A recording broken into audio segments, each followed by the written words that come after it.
Welcome to our channel. Today we how to transfer Microsoft Teams files to SharePoint automatically. Easy tutorial step by step clearly. Open Microsoft Teams and navigate to the channel that contains the files you want to transfer.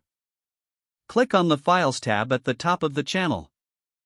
Select the files you wish to transfer by clicking the checkboxes next to each file. Once you've selected the files, click on the More option, which appears as 3 dots.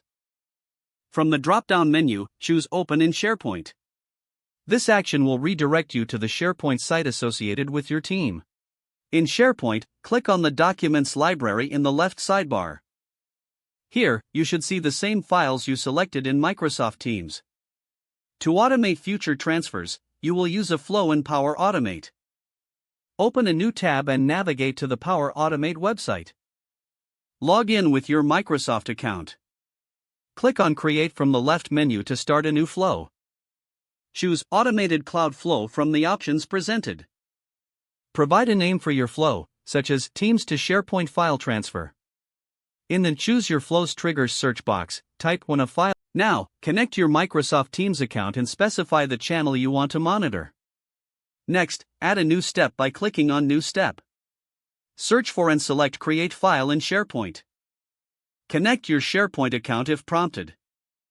Specify the SharePoint site address and document library where you want to store the files. For the file name and file content fields, select Dynamic Content from the trigger. Ensure all configurations are correctly set, then click Save at the top right. Return to Microsoft Teams to test your flow. Upload a new file in the specified channel.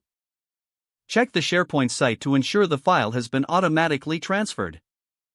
You have successfully set up an automated workflow to transfer files from Microsoft Teams to SharePoint. Adjust any settings or conditions in Power Automate as needed for your specific use case. This automation will save you time and ensure your files are organized in SharePoint. If the page does not load, refresh the browser or try again in a private or incognito window. Make sure you are using the correct email address, then retype it carefully to avoid small typos. If your password is not accepted, use the Reset option and create a new strong password you can remember.